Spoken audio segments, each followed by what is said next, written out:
ऐं ह्रीं श्रीं देवर्षिघनसङ्घातस्तूयमानात्मवैभवा ऐ नमः। దేవర్షిగణ సంఘాత స్తూయమానాత్మ వైభవ. ఈ మంత్రం యొక్క మీనింగ్ ఏంటంటే, దేవతలు ఋషిగణాలు అంతా కూడి గుంపులు గుంపులుగా, అంటే అందరూ సమీకరించుకుని, అంటే అందరూ కూడా సమావేశం అయిపోయారు. అందరూ కూడా వచ్చి అమ్మ యొక్క వైభవాన్ని స్తుతిస్తూ ఉన్నారంట. ఈ మంత్రాన్ని మనం చెప్పుకున్నాం ఏంటంటే, అమ్మ యొక్క వైభవాన్ని స్తుతించడానికి వాళ్ళు స్తుతించి ఇంకా స్తుతించాల్సింది ఇంకా ఉండి, ఇంకా వాళ్ళు స్తుతించడానికి శక్తి చాలక సైలెంట్ అయిపోయారంట వాళ్ళంతా కూడా. ఇక తర్వాత ఏం చెప్పుకున్నామంటే, ఒకటే మాటగా చెప్పుకున్నాం ఏంటి, ఈ సప్త సముద్రాలంతా కూడా ఇంకుగా చేసి ఈ భూమి మొత్తాన్ని కాగితంలాగా మార్చి, ఈ చెట్లుని పెన్నుగా మార్చి, ఆ పెన్నులో సప్త సముద్రాల్లో ఇంకులంతా పోసి రాసినా కూడా ఇంకా అమ్మ యొక్క వైభవం మిగిలే ఉంటుందంట. అంత గొప్ప వైభవంగా ఉంది అమ్మ యొక్క వైభవం. అట్లా చెప్పినప్పుడు మనం ఆలోచిస్తే అమ్మ యొక్క వైభవం ఎంత అనేది మనకి ఊహకు అందటువంటిది.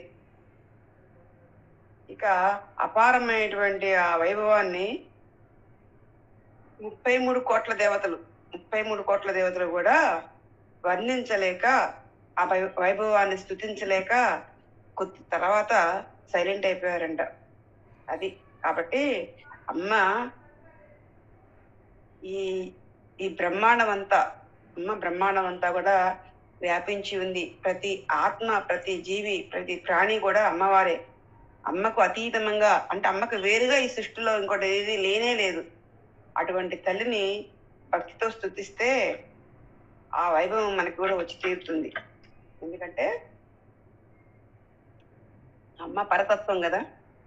ఓం ఐం హ్రీం శ్రీం భండాసురవధోద్యుక్తశక్తిసేనా సమన్వితా యై నమః. బండాసురవధోద్యుక్త శక్తిసేనా సమన్విత అంటే, ఇక్కడ నుంచి అమ్మవారి బండాసురుని వధించింది అనేటువంటి ఆ కథని ఇదిగో కొన్ని మంత్రాల ద్వారా, కొన్ని నామాల ద్వారా మనకి ఇక్కడి నుంచి తెలియజేస్తూ ఉన్నారు.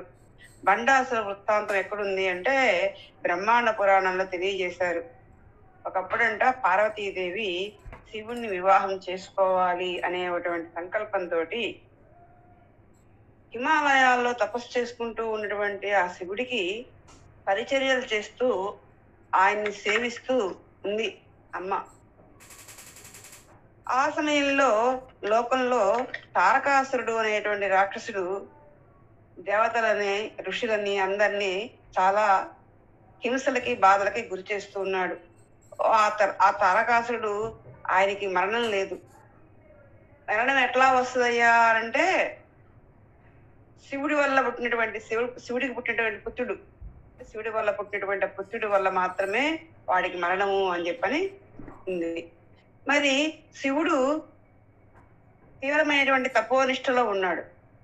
ఆయన తపోనిష్టలో నుంచి బయటకు వచ్చేటప్పుడు, మరి వివాహం చేసుకునేటప్పుడు, బిడ్డ పుట్టేటప్పుడు, మరి ఆ బిడ్డ కదా మరి తారకాసుని చంపేది. ఇదన్నీ జరిగే పనులా కనిపించాల. దేవతలందరూ కూడా ఈ తారకాసురుడి యొక్క బాధల వల్ల ఇబ్బందులు పడిపోతూ ఉన్నారు, కష్టపడిపోతూ ఉన్నారు. దేవతలంతా కలిసి ఒక ఆలోచన చేశారు. శివుడి యొక్క తపస్సుని భంగం చేయాలి. భంగం చేస్తే ఆయన మనలోకి వస్తాడు, కనీసం అప్పుడన్నా కొంచెం ఆలోచిస్తాడు వివాహం చేసుకోవడానికి అని ఆలోచించుకున్నటువంటి వాళ్ళే, వీడికి ఈ తపోభంగం చేయడానికి సరైన వ్యక్తి ఎవరు అని ఆలోచించి, మన్మధుడు సరైనటువంటి వాడు అని భావించి మన్మధుడిని ప్రేరేపిస్తారు. దానికి మన్మధుడు అంగీకరిస్తాడు. నన్నే కదా పాప వీడంతా అడిగారు, ఆహా అనుకుంటూ బయలుదేరతాడు మన్మధుడు. నేను కాక మహాదేవుడి యొక్క తపస్సు భంగం చేస్తానని చెప్పని వెళ్ళి మన్మధుడు ఆయన ఏం చేస్తాడు, మన్మధుడు బాణాలు వేస్తాడు. ఆ బాణాలు వేసేటప్పటికి మహాదేవుడి యొక్క తపస్సు భంగం అయింది. కళ్ళు తెరవంగానే ఎదురుగా అమ్మ కనిపించింది. అమ్మను చూడంగానే ఆయనకి ఒక రకమైనటువంటి మోహావేశం వచ్చింది. అయినప్పటికీ కూడా ఆ మోహావేశాన్ని కంట్రోల్ చేసి ఈ విధంగా కావడానికి కారణం ఎవరు అని చూస్తే ఎదురుగా మన్మధుడు కనిపించాడు. అందుకని ఆయన కోపం వచ్చి ఆ మన్మధుడిని కాస్త 3వ కన్నుతో భస్మం చేసేసాడు. ఆ తర్వాత మహాదేవుడు పార్వతీదేవిని వివాహం చేసుకున్నాడు. అది వేరే. ఇక్కడ ఏమైంది, భస్మం అయిపోయినటువంటి ఆ ఆ బూడిదని, మన్మధుడు భస్మం అయిపోయాడు కదా, ఆ బూడిదని గణేష్ ఏం చేశాడంటే ఒక ముద్దలాగా బొమ్మలాగా చేశాడు. అయితే ఆశ్చర్యంగా ఏమైందంటే ఆ బొమ్మ కాస్త ప్రాణం పోసుకుంది. అతడే ఆ ఆ దృశ్యాన్ని చూసినటువంటి బ్రహ్మదేవుడు ఆశ్చర్యంతో బండా బండా అన్నాడు. అంటే బండా అంటే ఆశ్చర్యం అని అర్థం. ఆశ్చర్యం అంటే బూడిద ముద్ద ప్రాణం పోసుకునేటప్పటికి ఆయన కూడా ఆశ్చర్యంగా ఉంది. అందుకని బండా బండా అన్నాడు. ఆయన సంస్కృతంలో బండా అంటే ఆశ్చర్యం అని. ఇక రుద్రుడు కోపంగా ఉన్నప్పుడు భస్మం అయిపోయాడు కదా, ఆ కోప కారణంగా ఆసురి లక్షణాలన్నీ కూడా ఈ బండాసుడికి వచ్చింది. అందుకే అసురుడు అయిపోయాడు. ఈ బండా అనే పేరు, ఆ బండాసుడు అనే పేరు ఎందుకు వచ్చిందంటే రుద్రుడి కోపం కారణంగా అసురుడు అయ్యాడు. ఇప్పుడు ఏమో ఈ బ్రహ్మదేవుడు బండా అన్నాడు కదా, బండాసుడు అనే పేరు ఆయనకి సార్థకం అయిపోయింది. ఇక ఈ బండాసుడు ఏం చేశాడు, రాక్షస గణాలందరినీ కూడేసి ఋషులను దేవతలను పీడిస్తూ ఉన్నాడు. యజ్ఞాలు పాడు చేస్తూ ఉన్నాడు. అన్ని లోకాలు తల్లడిల్లిపోతూ ఉన్నాయి. అప్పుడు దేవతలు అమ్మవారిని ప్రార్థించారు. అప్పుడు ప్రార్థిస్తే అమ్మ ఎలా ఆవిర్భవించింది, లలితమ్మ ఎలా ఆవిర్భవించింది మనం ఫస్ట్ చెప్పుకున్నాం. చిదగ్నికుండ సంభూత అని. అమ్మ అందరి దేవతల యొక్క చిత్శక్తి. అందరి దేవతలు, బ్రహ్మ విష్ణు మహేశ్వరు ఇంద్రుడు వరుణుడు అగ్నిదేవుడు 33 కోట్ల దేవతలు, అందరి దేవతల యొక్క చిత్తశక్తి ఒక్కటగా రాసిపోస్తే ఆ చిదగ్నిలో నుంచి అమ్మ ఆవిర్భవించింది.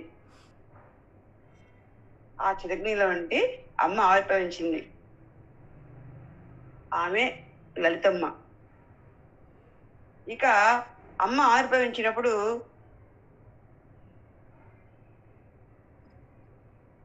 అమ్మవారికి అమ్మ ఇప్పుడు బండాసురుని వధించాలి. అందుకని ఆ బండాసుర వధ కోసం ఈ శ్లోకంలో మనం చెప్తున్నారు, బండాసుర వధోద్యుక్త శక్తి సేనా సమన్విత. బండాసురుని వధించడానికి ఉద్యుక్తులు అవుతూ ఉన్నారంట. ఎవరు? అమ్మ యొక్క శక్తి సేనలు ఉత్సాహంగా పరుగులు తీస్తూ ఉన్నారు. అమ్మ ఆజ్ఞిస్తే వెళ్ళిపోదాం, వాడిని చంపేద్దాం, వాడి సైన్యాన్ని వాడిని చంపుదామని చెప్పని ఉత్సాహంతో ఉరుకులు వేస్తూ ఉన్నారంట వాళ్ళు. ఆ విధంగా ఆ బండాసుని వధించడానికి ఈ శక్తి సేనలంతా కూడా ముందుకు వెళ్తూ ఉన్నారు. నిజంగా అమ్మ సర్వశక్తి సంపన్నురాలు. ఆమెకి ఈ శక్తి సేనలు అవసరమా? అక్కర్లా. కానీ అదిగో ఆ శ్రీరామచంద్రుడికి వానర సైన్యం ఎలా సహాయం అందించిందో అలానే ఈ శక్తి సేనలు కూడా పరమ ప్రేమతోటి, అమ్మ మీద గౌరవంతో ప్రేమతోటి ఆ వెనకాల ముందు నడుస్తూ ఉన్నారు. వీరంతా కూడా ఉరకలేస్తూ ఉన్నారు అమ్మ మీద ప్రేమతోటి. మేమంటే మేము వస్తాం ఏది అసుర సంహారం కోసం అంటూ ముందుకు వస్తూ ఉన్నారు. నిజంగా అయితే ఆమెకి వీళ్ళ అవసరం ఉందా? ఏం లేదు.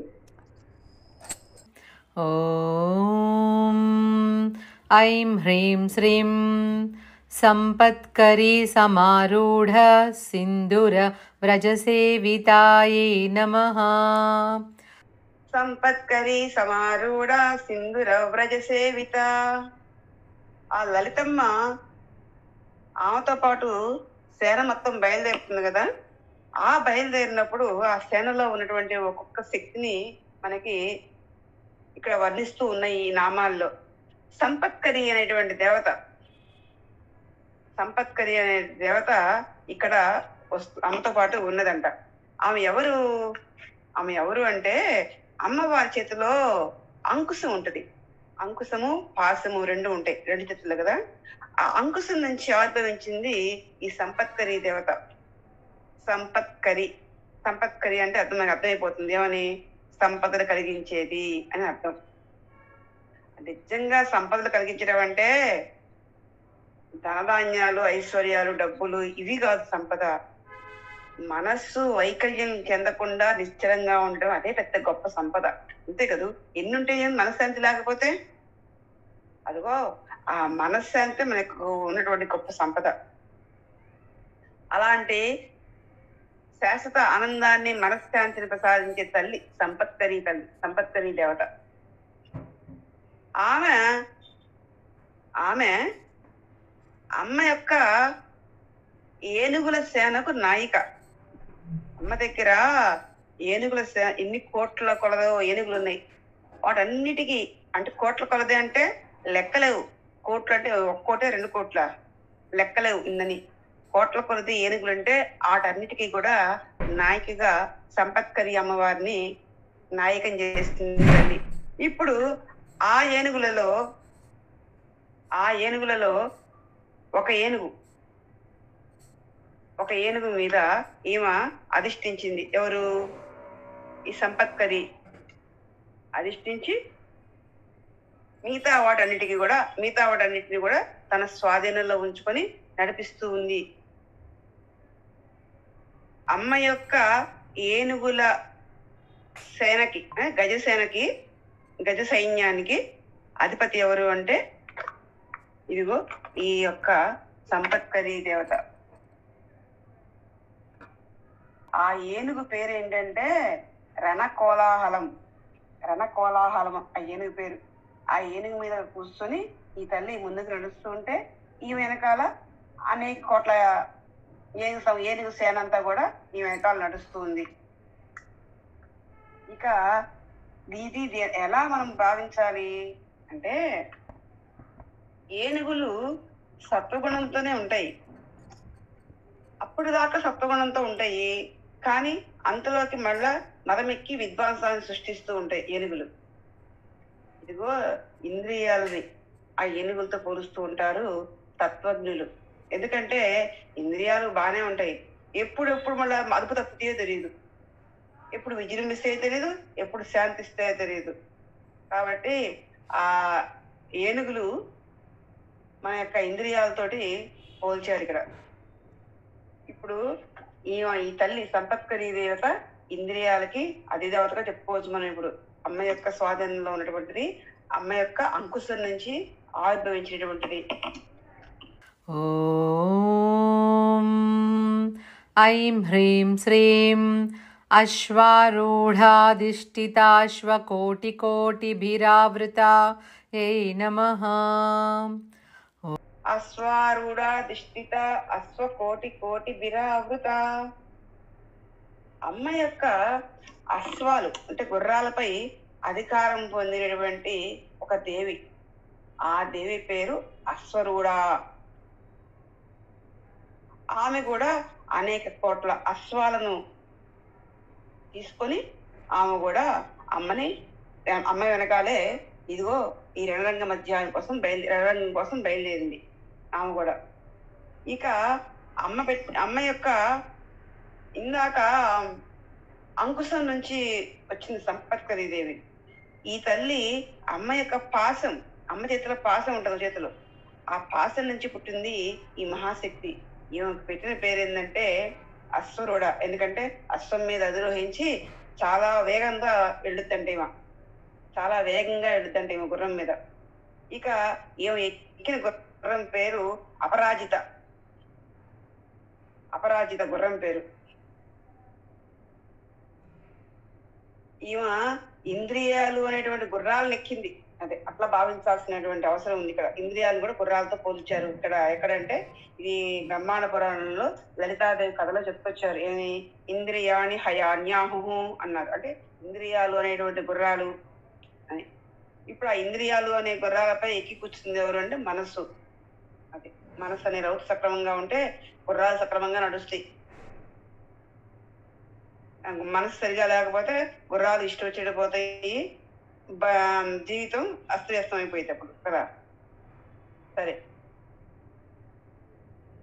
ఇక ఈ మంత్రం ద్వారా మనం ఏం తెలుసుకుంటున్నాము, అమ్మ యొక్క పాసం నుంచి ఆవిర్పించేటువంటి ఒక మహాశక్తి. ఆమె అమ్మ యొక్క గుర్రాల యొక్క సైన్యానికి, అశ్వ సైన్యానికి అధిదేవతగా ఉంది. ఆమె పేరు అశ్వరుడ. ఆమె ఎక్కిన గుర్రం పేరు అపరాజిత. ఈ తల్లిని మనోనిగ్రహానికి ప్రతీకగా మనం భావించవచ్చు. మనోనిగ్రహాన్ని ప్రతీకగా మనస్సు ఇంద్రియాలను స్వాధీనంలో ఉంచాలి కదా.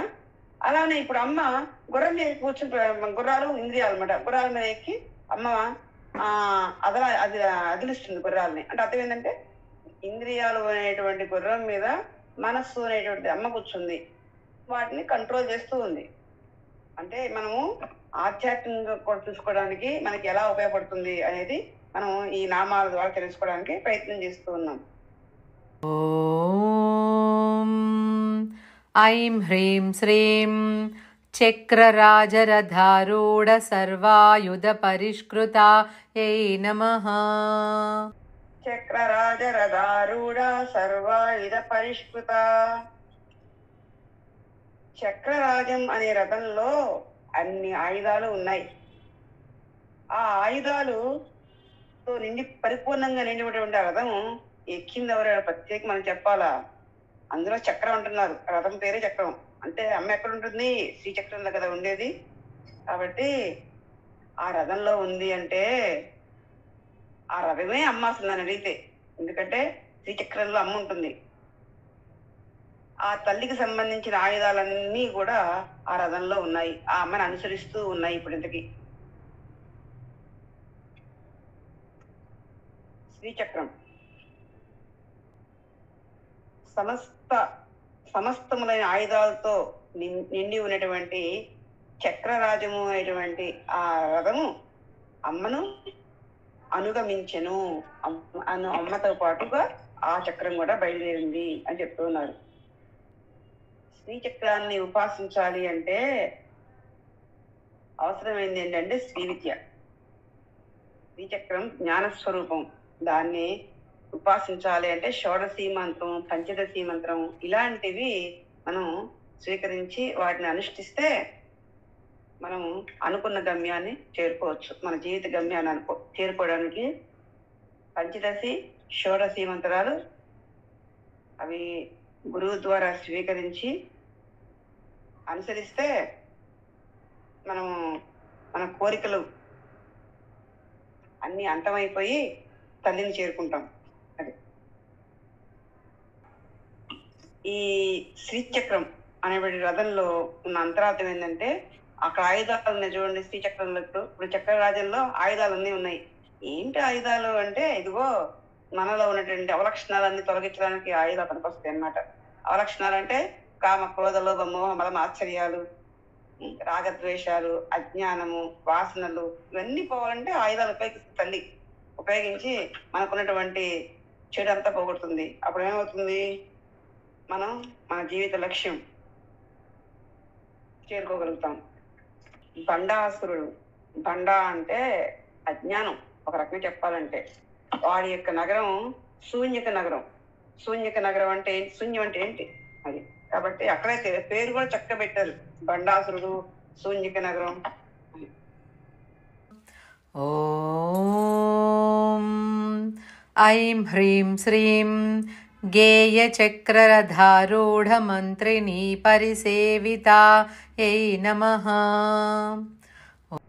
గేయ చక్రరథారూఢ మంత్రిని పరిసేవిత. మంత్రిని ఎవరు? అమ్మవారికి మంత్రిని ఎవరంటే రాజశ్యామలాదేవి అమ్మ. ఈ అమ్మ గేయ చక్రము అనేటువంటి రథాన్ని అధిరోహించి అమ్మని సేవిస్తూ అమ్మతో పాటే బయలుదేరింది ఈ మంత్రిని. ఎవరు? రాజశ్యామలాదేవి. రాజశ్యామలాదేవి అన్న మంత్రిని అన్న ఒకటే, అమ్మవారి యొక్క మంత్రి.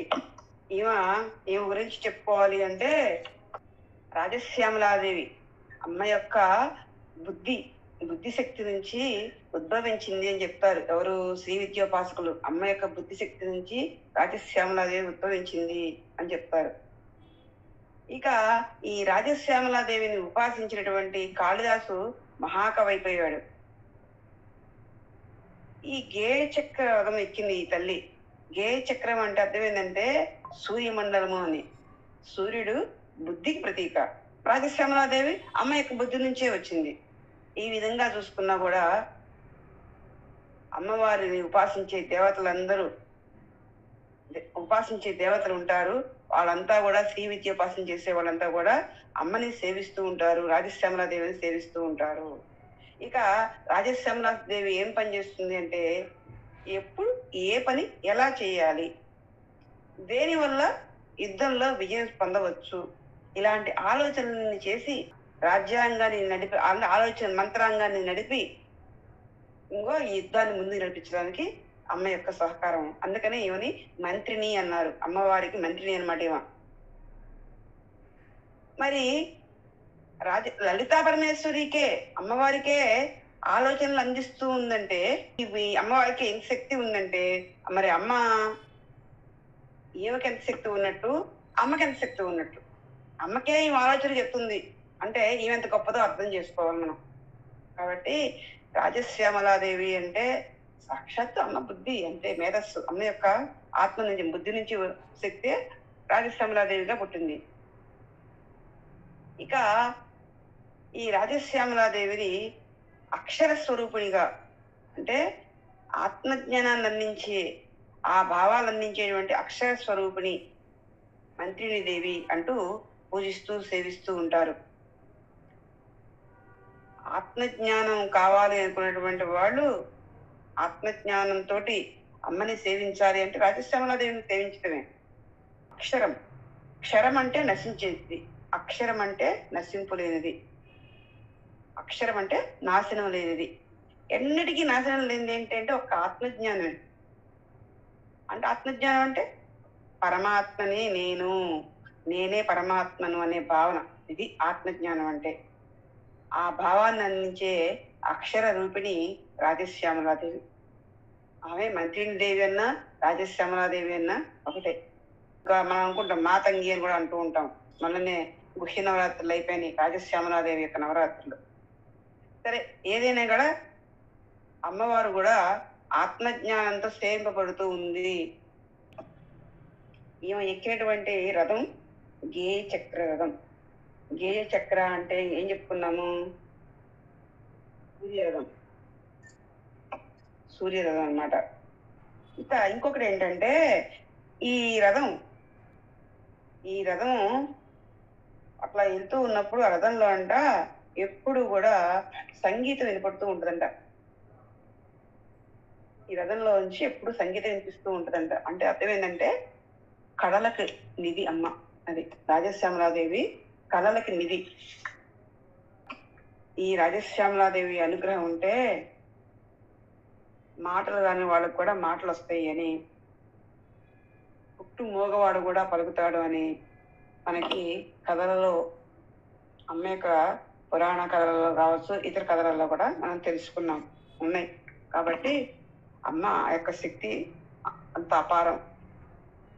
ఓం ఐం హ్రీం శ్రీం కిరిచక్రరథారూఢదండనాదా పురస్కృతాయై నమః. కిరిచక్రరథారూఢ దండనాదా పురస్కృత. కిరిచక్రరథారూఢ. కిరి అంటే పంది అని అర్థం. దండనాద అంటే ఇదిగో దండము ధరించింది అని చెప్పచ్చు. దండనాద అంటే దండము ధరించింది. ఈ దండనాద అనేటువంటి ఒక అమ్మవారు, ఈ తల్లి వారాహిదేవి. వారాహిదేవిగా మనం ఇప్పుడు కొలుస్తున్నాం. ఇంతకుముందు మా వరాహ రూపంలో పురుషుడిగా విష్ణుమూర్తి వరాహ రూపం ధరించి భూదేవిని సముద్రం అట్టడుగున్నటువంటి భూదేవిని తన యొక్క శృంగముతో పైకి తీసుకొచ్చాడు వరాహస్వామి. మనకు తెలుసు. ఇక్కడ మనం వారాహిదేవిని చూస్తూ ఉన్నాం. ఈ వారాహిదేవి సప్త మాతృకలలో ఒక ఆమె. ఈ తల్లి యొక్క రథానికి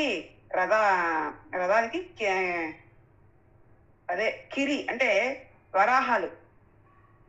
వరాహాలతోటి లాగబడుతూ ఉంటాయి. అందుకనే అమ్మవారిని కిరిచక్ర రథం ఎక్కి అమ్మవారిని సేవిస్తూ ఉంది అని చెప్పంట. కిరిచక్ర రథారూఢ అని చెప్పారు. ఈ వారాహిదేవి శత్రువులను అదుపులో పెట్టడానికి ఎప్పుడు తన చేతిలో ఒక కర్ర ఉంటదంట. అందుకనే దండనాథ అని కూడా అంటారు. ఇక ఈ వారాహి శక్తి అమ్మవారి యొక్క అహం నుంచి ఆవిర్భవించింది. అమ్మవారి యొక్క అహం లేదు వీపు భాగం అని చెప్తూ అంటూ ఉంటారు. కొంతమంది వీపు భాగం అని చెప్పి అంటూ ఉంటారు. ఏదైనా లలితా పరదేవత యొక్క అహం నుంచి వారాహి దేవత ఆవిర్భవించింది. ఇక్కడ అమ్మ దండాన్ని ధరించింది. వారాహిదేవి దండం అంటే ఒక కర్ర లాంటిది, దుడ్డుకర్ర లాంటి పట్టుకొని ఉంది అని చెప్పారు. అది దేనికి ప్రతీక అంటే యోగ శక్తికి ప్రతీక. ఈ తల్లి యొక్క శక్తి కూడా చాలా అపారం. పూర్వం వామదేవుడు అనేటువంటి ఋషి ఈ భూలోకంలో ఉన్నటువంటి సకల సుఖాలు అనుభవించాక ఆ సుఖాలన్నీ ఎన్ని దుఃఖాలతో కూడుకున్నాయి అప్పుడు తెలుసుకున్నాడు ఆయన. అప్పుడు సంసారంలో తామరాగ్ని మీద నీటి పొట్టులాగా ఉండాలి అనుకుని అప్పుడు అగస్త్య మహర్షిని శరణు పొందాడు ఆయన వామదేవుడు. అప్పుడు అగస్త్యుడు, ఇదిగో ఈ మంత్రాన్ని జపిస్తే నువ్వు జన్మమైన సంసార చక్రంలో ఇరుక్కోకుండా శాశ్వత ఆనందాన్ని పొందుతావు అని చెప్పని అమ్మకి వామదేవుడికి ఇదిగో కిరిచక్ర రథారూఢ దండనాథ పురస్కృత అని చెప్పి మంత్రాన్ని ఇచ్చాడు. ఆ మంత్రాన్ని జపించి వామదేవుడు కాస్త ముక్తి పొందాడు. కాబట్టి ఎంతటి దుఃఖాన్నైనా పోగొట్టుద్ది ఈ వారాహి మంత్రం. శక్తి యోగ శక్తితోటి ఇంద్రియాలను జయించాలి. అందుకోసమే ఆ దండం. యోగ శక్తితోటి ఇంద్రియాలను జయించాలి అని. ఓం ఐం హ్రీం శ్రీం జ్వాలామాలినికాక్షిప్తవహ్నిప్రాకారమధ్యగాయే నమః. జ్వాలామాలినికాక్షిప్తవహ్నిప్రాకారమధ్యగా.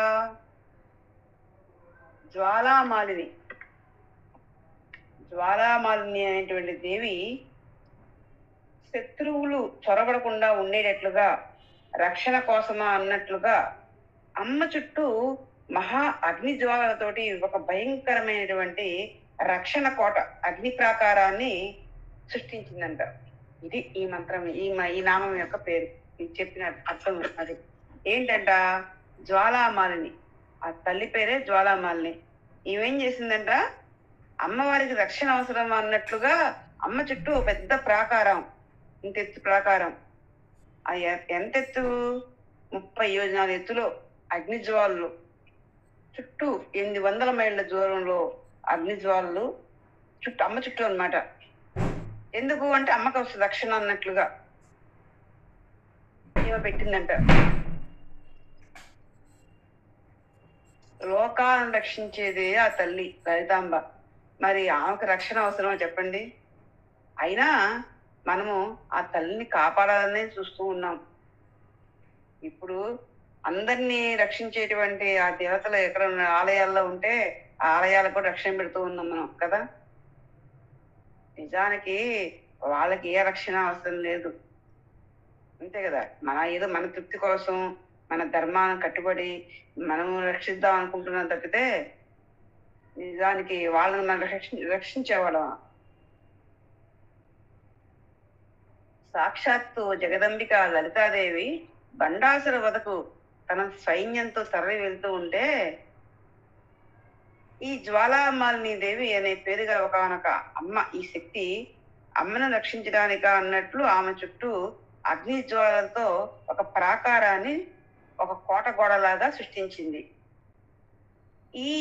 ఈ ప్రాకారం మధ్యలో ఉన్నారు ఎవరు, లలితా పరదేవత. ఈ జ్వాలామాలిని నిత్యాదేవి అని కూడా అంటారు. నిత్యాదేవి అంటే తిథులలో 4వ తిథి అంటే చతుర్థ తిథి ఏంటి, చవితి కదా, అట్లా చతుర్థ తిథిని ఈ నిత్యాదేవి, ఈ జ్వాలామాలినిగా అంటూ ఉంటారు. బ్రహ్మాండ పురాణంలో ఉంది ఏంటి, ఓ జ్వాలామాలిని నువ్వు ఇలా అగ్ని జ్వాలలతోటి ఒక ప్రాకారాన్ని నిర్మించు అని చెప్పని అమ్మ చెప్పినట్టుగా బ్రహ్మాండ పురాణంలో ఉంది. ఇంతకీ దీని ద్వారా మనకేం అంతరార్థం వస్తుంది అంటే, జ్వాల, ఇదిగో మనం అనేక కర్మలు చేస్తాం, ఆ కర్మల యొక్క కర్మ ఫలితాలు ఉంటాయి మనకి, అవన్నీ కూడా ఈ జ్వాలల్లో దగ్ధమైపోవాలి. దగ్ధమైపోతాయి కదా. జ్ఞానాగ్ని దగ్ధ కర్మాణం తమాహు పండితం బుధాహ అని చెప్తారు పరమాత్మ, భగవాన్ శ్రీకృష్ణ భగవాన్. కాబట్టి మన యొక్క కర్మ ఫలితాలు ఎటువంటి సుఖదుఖాలు, సంచిత కర్మలు అవన్నీ కూడా దగ్ధమైపోవాలి అమ్మ యొక్క ఆ జ్వాలామాలిని పెట్టేటువంటి ఆ జ్వాలల్లో. అంతే కదా, అవి పోతేనే కదా మనకి స్వస్థితులు నిలవడానికి అవి పోవాలి కదా. అందుకో ఈ జ్వాలామాలిని అందుకు ఉపకరిస్తున్నట్టుగా మనం ఆధ్యాత్మికంగా భావించుకోవాలి. ఓం ఐం హ్రీం శ్రీం బండ సైన్యవదోద్యుక్త శక్తి విక్రమహర్షితాయే నమః. బండ సైన్య వదోద్యుక్త శక్తి విక్రమహర్షిత. బండాసురుడి దగ్గర పరాక్రమంతో లోకాలను భయపెట్టే పెద్ద సైన్యం ఉంది, మహాసైన్యం ఉంది ఆయన దగ్గర. ఆ సైన్యం పనిపట్టడానికి అన్నట్లుగా అమ్మవారి దగ్గర ఉన్నటువంటి శక్తులన్నీ కూడా మొదలుపెట్టాయి. అంటే బండాసుడి యొక్క సేనని వధించడానికి ముందుకు దూకుతున్నారు అమ్మ యొక్క సేనలు. ఈ సేనలన్నిటికీ కూడా, ఈ శక్తులన్నిటికీ కూడా నాయకి ఎవరు అంటే నకులీదేవి. ఇక ఈ శక్తులన్నీ కూడా ఆ బండాసుడి యొక్క సైన్యాన్ని చంపే పని మొదలు పెట్టంగానే అమ్మవారు ఈ శక్తుల యొక్క పరాక్రమాన్ని చూసి హర్షిత అంటే బ్రహ్మ ఆనందపడింది తల్లి. ఎందుకంటే బండ సైన్యము కామక్రోధాలతో నిండి ఉన్నటువంటిది. లోకాల్లో ఒక క్షణం కూడా ప్రశాంతంగా ఉండనిరు వాళ్ళు, ఎవరిని బతకనేయటం లేదు. మరి ఆ నీచుని సంహరించాలంటే వాడి బలాన్ని మనం నాశనం చేయాలి, అప్పుడే వాడిని చంపడం తేలికైతే. ఇదిగో ఇదే చేసింది శ్రీకృష్ణుడు కూడా. ముందు వాళ్ళ బలాన్ని నాశనం చేయాలి, ఆ తర్వాత వాడిని చంపాల. ఎక్కడ చూస్తుంది మనకి జరాసంధ వధ. జరాసంధుడు శ్రీకృష్ణుని మీదకి యుద్ధానికి వెళ్తాడు. శ్రీకృష్ణుడు చంపేసేయచ్చు, కానీ చంపడు. ఏదో చేతకాని వాళ్ళగా ఆయన పరిగెత్తుకుంటూ పారిపోతా ఉంటాడు, ఈయన వెంబడిస్తారు. అట్లా మొత్తానికి 17 సార్లు జరాసంధుడు శ్రీకృష్ణుని మీద యుద్ధానికి వస్తాడు. 17 సార్లు శ్రీకృష్ణుడు ఏం చేస్తాడు, వాడి సైన్యాన్ని మొత్తం హతమార్చి ఆ తర్వాత పక్కకు తప్పుకుంటాడు. వాడేమో ఇంక జరాసంధుడు కాస్త వెనక్కి వెళ్ళిపోతాడు. అంటే ఏంటి, ముందు వాడి బలాన్ని ముందు నశింపజేయాలి అందుకోసం. లేకపోతే శ్రీకృష్ణ చేతిలో వాడు లెక్క చెప్పండి. కానీ ముందు వాడి బలాన్ని నశింపజేయాలి. అందుకోసమే ఆయన 17 సార్లు ఓడిపోయినట్టు పక్క తప్పుకుంటాడు. ఏది వచ్చి ప్రతిసారి సైన్యాన్ని తుదముట్టించడం, పక్క తప్పుకోవడం, ఇలా చేసి వాడి యొక్క సైన్యాన్ని మొత్తం నశింపజేశాడు. ఇగో ఇక్కడ కూడా అంతే. బండాసుడిని చంపడం అమ్మ కదా అంత కష్టమైన పనేం కాదు. అయినప్పటికీ కూడా ముందు బండాసుడిని చంపాలంటే వాడి బలాన్ని కట్ చేయాలి, ముందు వాడి బలాన్ని సంహరించాలి. అదిగో ఆ పని చేస్తున్నారు ఈ నకులీ దేవత సారథ్యంలో ఈ అమ్మ యొక్క శక్తులన్నీ కూడా. నకులీదేవి అనేటువంటి అమ్మ ఈ శక్తులన్నిటికీ సారథ్యం వహించింది. ఇప్పుడు వీళ్ళంతా కూడా ఆ బండాసుడి యొక్క సేనని తుదముట్టిస్తూ ఉన్నారు. బండ అనే శబ్దానికి జీవుని యొక్క లక్షణం అనేటువంటి మరొక అర్థం కూడా ఉంది. జీవుల లక్షణాలు వాడి శరీరాన్ని బట్టి ఉంటాయి. మంచి శరీరం అంటే మంచి లక్షణాలు ఉంటాయి, చెడ్డ శరీరం ఉంటే చెడ్డ లక్షణాలు అంటూ ఉంటాయి, దుర్లక్షణాలు అంటే ఉంటాయి. ఇక బండడు ఎట్ట పుట్టాడు, అదిగో మన్మధుడి యొక్క బూడిద వల్ల అది వాడి శరీరం వచ్చింది. ఇటువంటి వాడు ప్రస్తుతం ఎట్లా ఉన్నాడు, నేను నా వారు అనే పిచ్చి వ్యామోహము, స్వార్థము, వ్యసనాలు, మూర్ఖత్వం అన్నీ ఉన్నాయి వాడిలో. నా వారు కాదు అనుకునేటువంటి వాళ్ళ మీద భయంకరమైన ద్వేషం ఉంటుంది ఎవరికి, బండాసుడికి. దీనివల్ల ఆత్మజ్ఞానం నశిస్తుంది, లోకమంతా అందరు శత్రువులే అనే భావన వస్తుంది వాడికి. అంతా పరమాత్మత్వం కాదు, అంత శత్రువులే అని భావిస్తూ ఉంటాడు వాడు. అది ఇలా లోకంలో కులమత ద్వేషాలతోటి విద్వేషాలతో పూనుకునే వాళ్ళంతా కూడా పండాసురులే. ఈ దురభిమానం పోవాలి అంటే, ఈ దురభిమానం పోవాలి. అందుకే ముందు తల్లి ఆ లక్షణాలు పోవడం కోసమే, శక్తులు అంటే చెడ్డ లక్షణాలు పోవడం కోసం ముందు వాటిని నశింపజేస్తుంది నకులీదేవి సారథ్యంలో తల్లి. ఆ శక్తులను ఉపయోగించి బండాసురుల్లో ఉన్నటువంటి బలం ఏంటంటే దుర్లక్షణాలు, ఆ దుర్లక్షణాలన్నీ కూడా నశింపజేస్తూ ఉన్నారు ఇక్కడ. ఇది అంతరార్థం ఇది మనకి. ఓం నిత్యా పరాక్రమాటోపనిరీక్షణ సముత్సుకాయై నమః. నిత్యా పరాక్రమాటోప నిరీక్షణ సముత్సుక. నిత్య అంటే నిత్యా దేవతలు అంట. నిత్యా దేవతలు అంటే అర్థం ఏంటంటే, తిథులు ఉన్నాయి మనకి. ఈ తిథులకి అధిష్టాన దేవతలు అంటూ కొంతమంది ఉంటారు, వాళ్ళని నిత్యా దేవతలు అంటారు. వీళ్ళు మహాపరాక్రమం ఉన్నటువంటి దేవతలు. పాడ్యమి మొదలు పౌర్ణమి దాకా లేదు అమావాస్య దాకా ఒక్కొక్క తిథికి ఒక్కొక్క దేవత అధిష్టాత్రిగా ఉంటారు.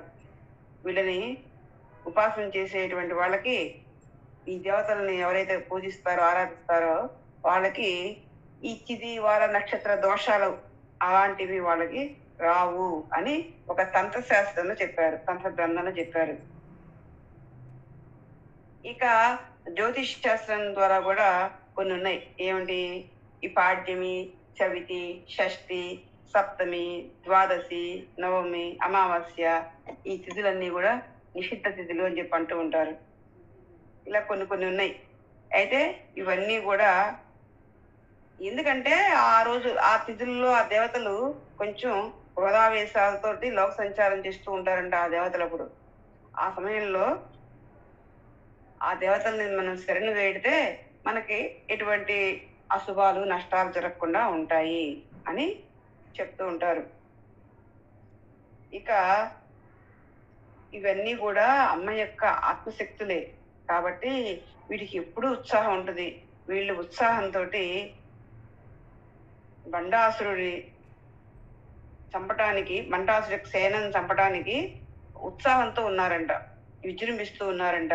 అందుకే ఇక్కడ చెప్తూ ఉన్నారు, బండాసురుడితో యుద్ధానికి వెళ్ళేటప్పుడు అమ్మవారు వీళ్ళని పంపింది చంపమని.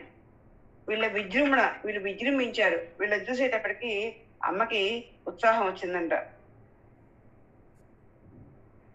ఓం ఐం హ్రీం శ్రీం భండపుత్రవదోద్యుక్త బాలా విక్రమనందితాయై నమః. బండపుత్ర వదోద్యుక్త బాలా విక్రమనందిత. ఈ మంత్రం యొక్క మీనింగ్ ఏంటంటే, బండాసురుడు యొక్క పుత్రులు, బండాసురుని యొక్క పుత్రులను వధించడానికి ఉద్యుక్తురాలైంది ఎవరు అంటే బాలా త్రిపుర సుందరి. ఆమె యొక్క పరాక్రమానికి అమ్మ పరమానందమునందెను అని ఒక్క మంత్రంలోనే చాలా కథ చెప్పేశారు ఇక్కడ. ఈ బాలా త్రిపుర సుందరి, బాలా అనేటువంటి పేరు ఎక్కడి నుంచి వచ్చింది అంటే, బండాసురుడేమో మన్మధుడి యొక్క భస్మం నుంచి పుట్టాడు, కానీ వాడికి 32 మంది కుమారులు ఉన్నారు. ఇదంతా బ్రహ్మాండ పురాణంలో ఉంది. వాళ్ళ పేరు చతుర్బాహుడు, ఉపమాయువు, ఇట్లా చాలా పేర్లు ఉన్నాయి, 32 మంది పేర్లు. వాళ్ళు కూడా చాలా పరాక్రమవంతులు. వాళ్ళను కూడా ఇంద్రాది దేవతలు ఏమీ చేయలేకపోయారు. ఎందుకు చేయలేకపోయారు అంటే, ఈ రాక్షసుల్ని, ఏది బండాసుడి యొక్క కుమారులు, వీళ్ళని చంపాలంటే అంట ఆ దేవతకి అంటే 11 సంవత్సరాల లోపుగా ఉండాలి, కన్య అయి ఉండాలి, వేదాంగాల పాండిత్యము ఉండాలి, క్రోధము ఉండకూడదు, అవివాహిత అయి ఉండాలి. ఇలా ఉన్నటువంటి స్త్రీ మాత్రమే అదిగో ఆ బండాసుడి యొక్క కుమారుని చంపగలరు అని బ్రహ్మదేవుడికి వాళ్ళకి వరమిచ్చాడంట. మరి ఈ ఇదివరకు కాలంలో ఏంటంటే 8 ఏళ్లకి పెళ్లి చేసే సంప్రదాయం ఉండేది అప్పుడు. మరి బండాసురుడు వరం కోరుకున్నాడు. మరి 11 ఏళ్ల లోపు పిల్లలు అంటే పెళ్లిళ్ళు అయిపోతే, మరి 8 ఏళ్ల లోపు అంటే మరి విద్యను వేదాంగాలు తెలిసి ఉండాలంట, కన్యక అయి ఉండాలంట, వివాహిత కాకుండా ఉండాలంట. ఉం? మరి క్రోధము, కోపం ఉండకూడదంట ఆమెకి. ఇలా ఇలా అన్ని పెట్టేటప్పటికి ఇక వాళ్ళు పెట్టయిపోతూ మాకు చావు లేదులే అనేటువంటి ధీమాతో ఉన్నారు. అదిగో బండాసుని యొక్క కుమారులు. కానీ ఆ తల్లి ఏం చేసింది? అమ్మ బాల అనేటువంటి పేరుతో ఒక శక్తి సృష్టించింది. ఆ బాల, ఆ శక్తే లలితాంబిక యొక్క పుత్రిక బాల. కారణ జన్మలో అయినటువంటి ఈ తల్లి సమస్తమైనటువంటి శాస్త్రజ్ఞానము జన్మతః పొందింది. ఆమె బండాసుని పుత్రుని చంపడానికి సంసిద్ధురాలైంది. ఇప్పుడు ఈ బాలాదేవి పరాక్రమాన్ని చూసి అమ్మవారు సంతోషించింది అని మంత్రంలో మనకి చెప్తూ ఉన్నారు. అమ్మ యొక్క హృదయంలో నుంచి పుట్టింది ఈ బాల. హృదయానికి మీకు, మీ హృదయానికి తేడా ఏంటి? ఏం లేదు, రెండు ఒకటే కదా. నేను ఎక్కడ ఉంటాను? అసలు హృదయంలో కదా ఉండేది. అంటే అమ్మ యొక్క స్వరూపమే బాల. అమ్మ బాలగా ఆవిర్భవించింది. అందుకే లలితాంబిక యొక్క పుత్రిక అని చెప్పడమే కానీ అమ్మే బాల, ఒక రకంగా చెప్పాలంటే. ఆ బాలగా ఆమె పుట్టి ఇదిగో ఈ బండాసుడి యొక్క సైన్యాన్ని, బండాసు యొక్క కుమారుల్ని, ఆయన కొడుకుల్ని చంపడానికి ఉత్సాహం చూపి వారిని సంహరించడానికి ఆమె ముందుకెళ్ళింది. ఆమె యొక్క పరాక్రమాన్ని సంహరించింది కూడా. సంహరించింది కాబట్టే ఆమె యొక్క పరాక్రమాన్ని చూసి అమ్మ పరమానందం చెందింది. ఆమె యొక్క బాల యొక్క పరాక్రమాన్ని చూసి అమ్మ సంతోషం చెందింది. ఈ సంసార సముద్రం అంటే ఇదిగో ఈ జన్మ మరణ చక్రం. ఈ జన్మ మరణ చక్రంలో నుంచి, అంటే అజ్ఞానంలో నుంచి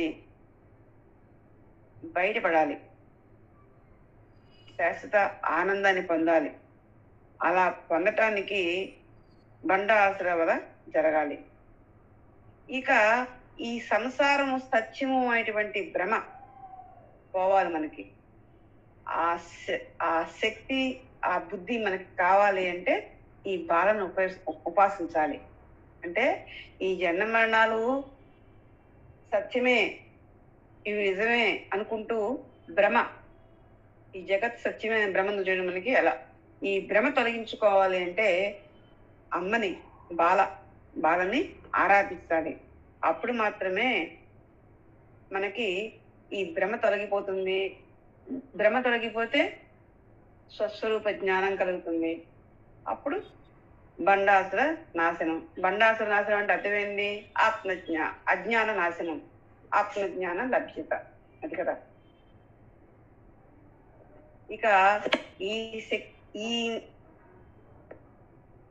ఇక ఈ అమ్మని పూజించేటప్పుడు ముఖ్యమైనటువంటి మంత్రం చెప్తారు. ఐం క్లీం సౌహ్ క్లీం ఐం అనేటువంటి ఈ మంత్రాన్ని ఉపాసన చేస్తారు. అలా ఉపాసన చేస్తే ఈ జన్మ మరణ సంసార దుఃఖాలు ఏమీ ఉండవు అని చెప్తూ ఉంటారు శ్రీ విద్యోపాసకులు. చాలా మందికి ప్రజెంట్ కష్టాలు, దుఃఖాల్లో ఉన్నప్పుడు బుద్ధి పనిచేయనప్పుడు, అంటే మనస్సు వ్యధ చెందుతూ ఉంటది కదా, బుద్ధి స్తబ్దతలో ఉంటది. అది పోవాలి అంటే ఈ తల్లిని ఆరాధించాలి. బుద్ధికి స్తబ్దత పోవాలన్నా బుద్ధిలో ఆ భ్రమ పోవాలి. ఏ భ్రమ? ఈ జనన మరణ సంసారంలో సత్యము అనుకునేటువంటి భ్రమ. అది పోవాలి అంటే ఇదిగో ఈ బాల అమ్మని ఆరాధించాలి.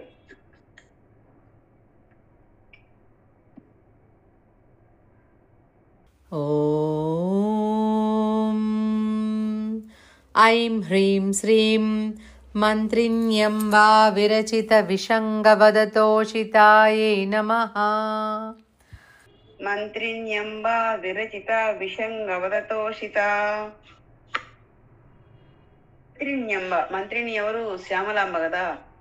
ఆ శ్యామలాంబ అనేటువంటి ఆ మంత్రి విషంగాసురుడు అనేటువంటి వాడిని వధించింది.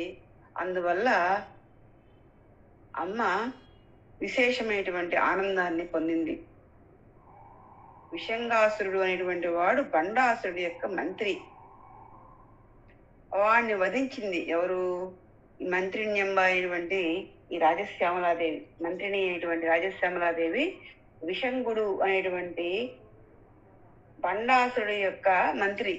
వాడిని వధించేటప్పటికి అమ్మ విశేషమైనటువంటి ఆనందాన్ని పొందింది. ఈ విషంగుడు అనేటువంటి వాడు ఎవరు అంటే బండాసురుడు యొక్క మంత్రి. ఎట్లా అయితే విశ్వామిత్రుడు లోక శ్రేయస్ కొరకు సృష్టి చేశాడు కదా, అంత ప్రతి సృష్టి చేశాడు ఆయన. విశంగు స్వర్గాన్ని సృష్టించాడు విశ్వామిత్రుడు. కానీ ఈ బండాసురుడు కూడా అంత శక్తి ఉంది, వీడు కూడా సృష్టి చేయగలడు. కానీ వీడు చేసేది లోక శ్రేయస్ కోసం కాదు, లోక నాశనం కోసం రాక్షసుల్ని ఆయుధాలని సృష్టిస్తూ ఉంటాడు. వీడు తన యొక్క ఎడమ భుజం నుంచి ఈ విషంగుడు అనేటువంటి పేరు గల రాక్షసుని సృష్టించాడు. వీడు మహావీరుడంట, మంచి యుద్ధ వ్యూహాలు పన్నగలడంట, శత్రువులు చంపటంలో ఆరితేరినటువంటి వాడు ఈ విషంగుడు. ఇక బండాసుడి యొక్క ఎడమ భుజం నుంచి ఆవిర్భవించాడు కాబట్టి ఈ బండాసుడు తమ్ముడితో సమానం అనమాట. మన రైట్ హ్యాండ్ అంటుంటాను, అట్లనే లెఫ్ట్ హ్యాండ్ అనమాట, తమ్ముడు అనమాట. వీడు చాలా జిత్తులు అన్ని వేయగలడు, జిత్తులు మరి నక్క అనమాట వీడు. వీడిని మంత్రిగా పెట్టుకున్నాడు బండాసురుడు. ఇక వీడి కుట్రలు కుతంత్రాలు అన్ని కూడా బృహస్పతికి కూడా అర్థం కావంట. వీడి కుట్రలు కుతంత్రాలు అర్థం కాక బృహస్పతి తలకాయ పట్టుకొని తలనొప్పి వచ్చింది ఒకసారి. అప్పుడు ఆయన అమ్మవారైనటువంటి లలితాశక్తిని భక్తితో ధ్యానించాడు. అప్పుడు ఆ తల్లి ఏం చేసిందంటే శ్యామలాదేవిని సృష్టించింది. ఆ శ్యామలాదేవి ఆమె మంత్రి కథ మనకు తెలిసిందేగా. ఆమె అద్భుతమైనటువంటి రణతంత్రంతో ఆ విషంగుని చంపేసింది. ఇది ఈ మంత్రం యొక్క ఆ విషంగుని చంపంగానే అమ్మ సంతోషించింది అని మనకు తెలుస్తుంది ఈ మంత్రం ద్వారా. ఇక మనకెట్లా అర్థం చేసుకోవాలి అంటే,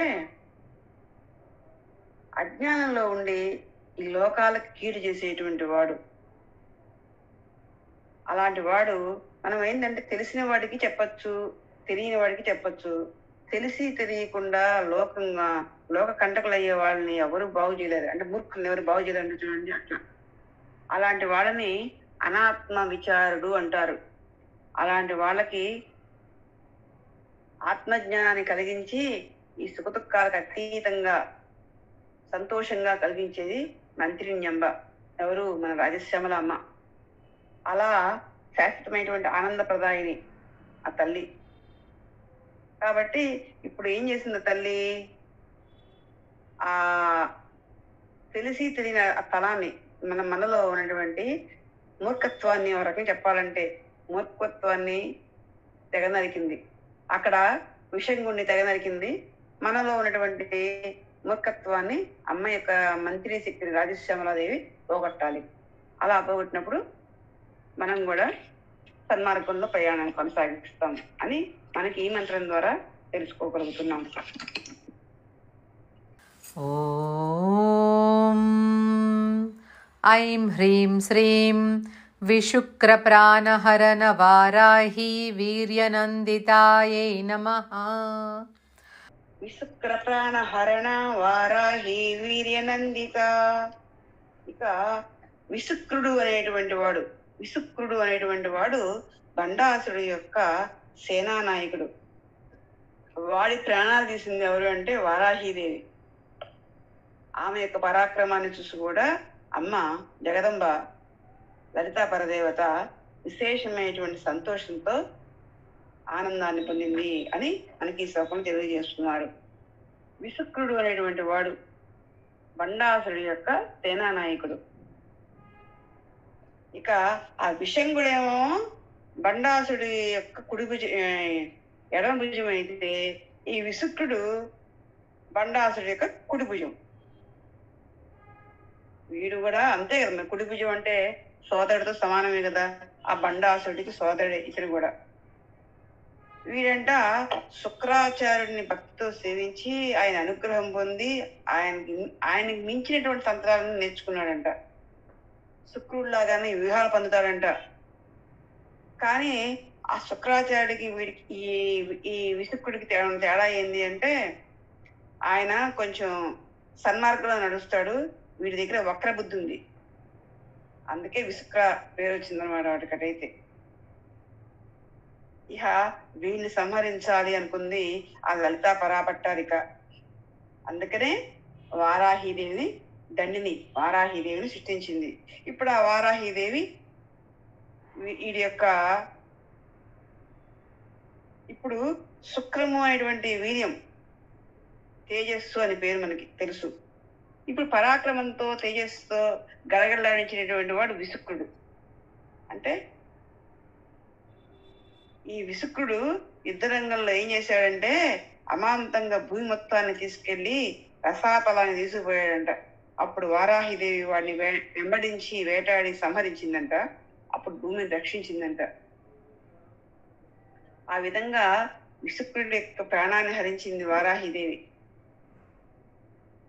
ఇక దీనిలో అంతరార్థం ఏంటి అంటే, అపవిత్రమైనటువంటి జీవలక్షణాలు, విరుద్ధమైనటువంటి జీవలక్షణాలు అవి సంహరించాలి అంటే ఆ వారాహి దేవత ద్వారా మనలో ఉన్నటువంటి విరుద్ధమైనటువంటి జీవలక్షణాలు ఏంటి?